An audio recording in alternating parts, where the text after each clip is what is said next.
Alpine, that most charismatic of French performance brands, has up until recently been just a one-car brand. The A110, that fabulous to look at and even more fabulous to drive sports car.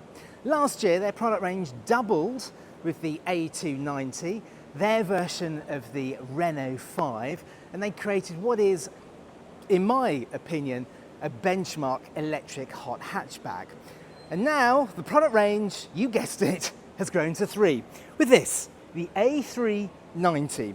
And yes, before you start leaving all of your nasty comments in the box below, this is a pure electric SUV.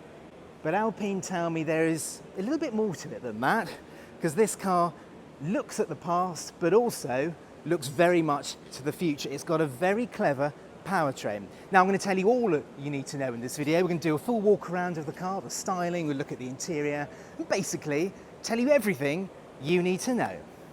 Now forgive me, I am at the world premiere of this car, and Alpine have decided to put 3 cars, this is the one that I'm about to film, in basically a black box. So in this video I'm going to be obviously walking around this car, because that's the car that's been allocated to me for half an hour, but I will be showing you shots of the 2 other cars, one in the iconic Alpine blue and also a fabulous grey one. So please bear with me if this video just looks a little bit kind of rubbish. So here we are then, the A390, and the first thing to say is Alpine has really tried to give this car a bit of an A110 look. Now you can see this from the side profile because this is a very coupe SUV. I mean, Alpine actually call this a fastback, but to me, it looks very much like an A110 that's been jacked up, and I think that is absolutely crucial because the reason why you buy an Alpine is because of the A110. You don't want it to look like anything else, do you? So we've got this very sloping roofline and these short overhangs, and we've got the sort of the quad kind of headlamp design at the front. Now I'm going to be honest with you, when I first saw pictures of this I was a bit disappointed that it didn't look enough like an A110 with its 4 circular quad lights, but actually the more time I spent looking at this car I think it was a correct decision, because if you think about it, if there were 4 circular headlamps at the front of this, it would look just a bit too ridiculous, a bit too much of a pastiche. This sort of references the A110, but also looks absolutely bang up to date.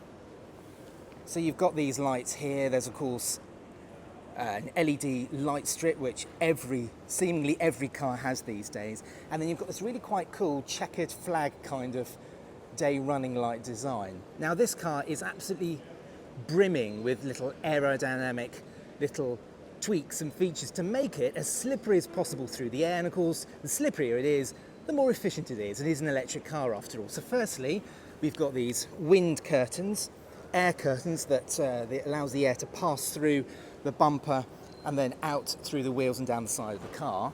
But more importantly, a bit like a Polestar 3, we've got this blade at the front of the bonnet, so the air goes through there, pops out the top and then goes up over the bonnet. This is another A110 kind of design cue, this sort of central vein. It looks really, really smart. Moving around to the side of the car, we've got these little rear wheel flaps. Sorry about my reflection there, but these little rear wheel flaps. And difficult to see on this colour of car. I'll try and get a shot of the more brightly coloured car, but there's a wind, well, there's a little diffuser at the bottom. They're angled by 8 degrees, apparently.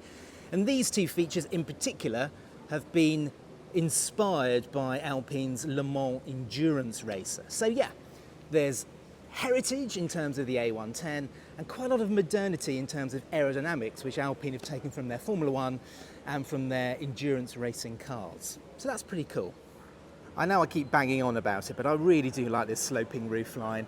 You've got the little tricolor there, and then you've got this very, very pinched rear end. It's difficult to show it in this colour and in this room, but that boot line really juts out It's a bit like an A110, I have to say, but it gives this car a really distinctive look. Again, we've got the repetition of the sort of checkered flag design or arrow design at the front, but it's not illuminated this time. But we do have this big LED light bar that's nicely kind of separated.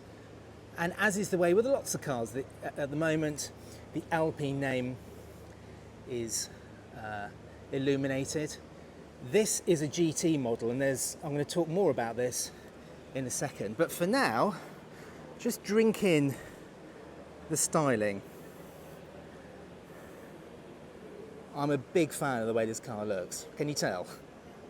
So, inside then, and let's start off. I don't like to start off with a negative, but I'm going to. Now, this interior really borrows very heavily from Renault's. I mean, this entire dashboard, this entire upper area and this screen and what have you is taken straight from the most recent Renaults that we've seen, such as the Scenic and the Macan, etc, etc. Having said that though, if you are going to pinch somebody's screen setup and modern feel and what have you, you could do a lot worse than Renault. So that's the negativity out of the way with. Let's talk about the positivity.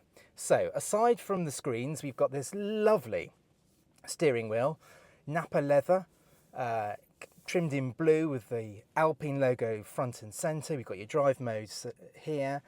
You've got your brake regen setting here, and like an overboost function up here. Really very nice, and it feels fantastic. Now let's talk about the tech. The Renault-derived tech, despite there being a little Alpine there. Oh, we're in track mode, and we've got 79% of battery. Look, isn't that nice? So you get a 12.3-inch digital driver's display, and of course, you can change it. There's all kinds of little different configurable screens and what have you, which is really very nice indeed. And then to the right, we've got this 12-inch portrait touchscreen.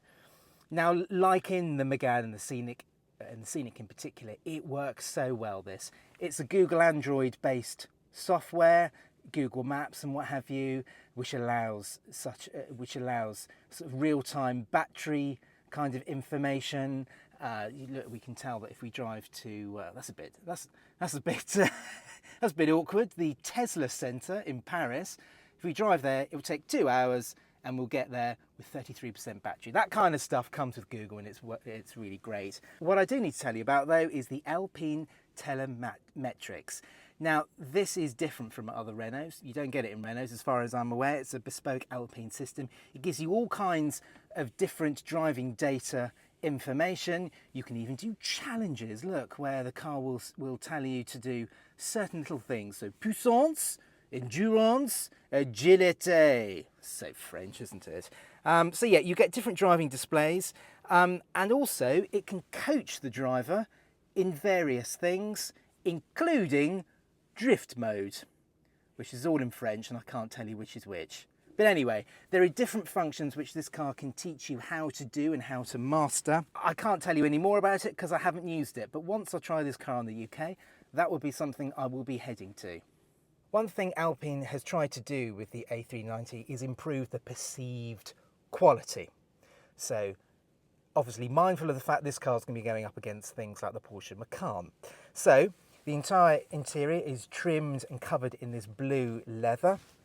We've got blue on the doors, we've got blue on the centre console here, and of course we've got blue on the seats. And look at that, look, a bit of Alcantara with the A390 badge. That's really nice, isn't it?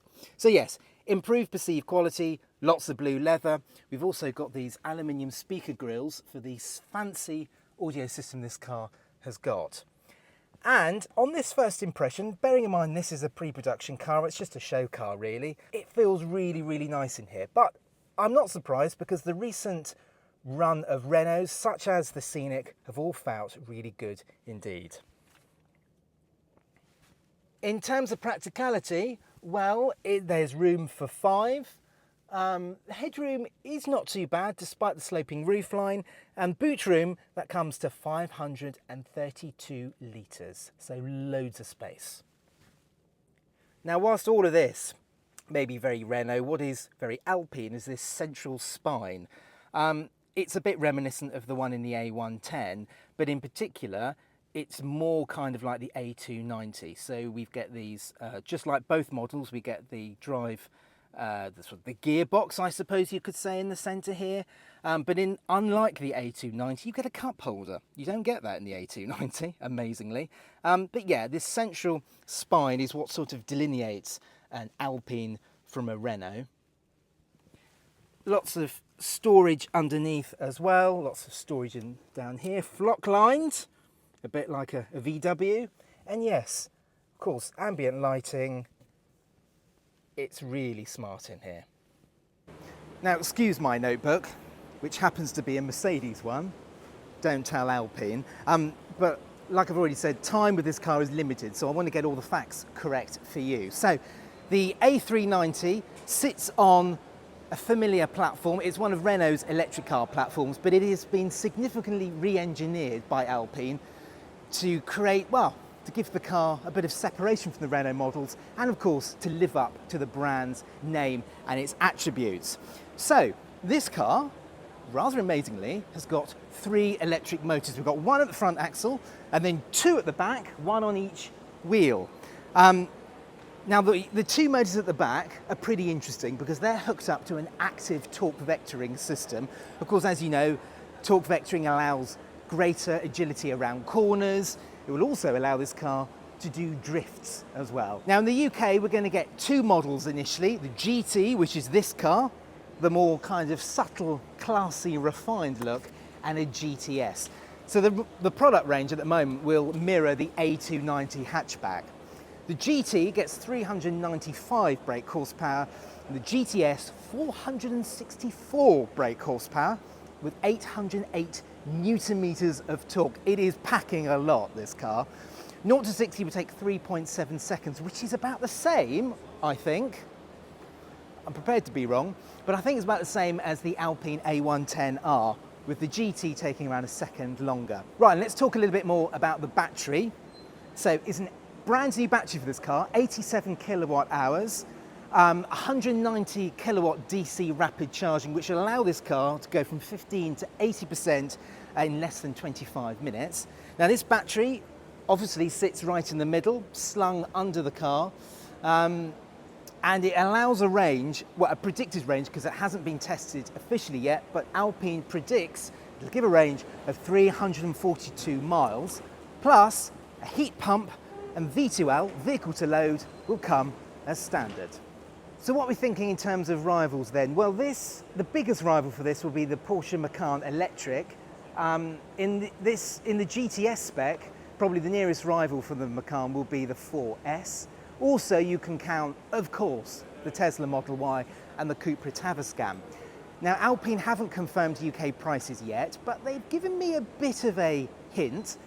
The GT should start around £60,000, with the GTS costing around £70,000. Now, if Alpine stick to that, the GTS will be around £5,000 to £6,000 cheaper than the Macan 4S Electric, which does look pretty interesting, doesn't it? Now, in terms of ordering, order books open in November.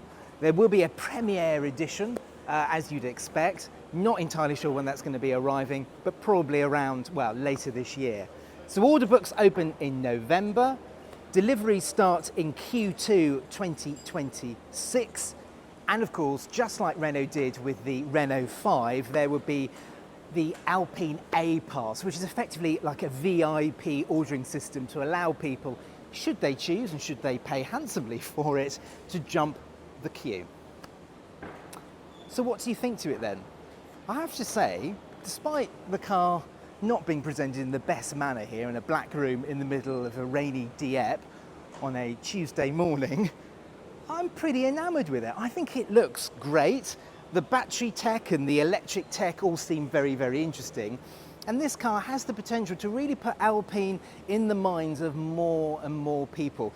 I would imagine this is going to be pretty high on people's consideration lists. What do you think? That's the crucial thing. Let me know your thoughts in the comments box below.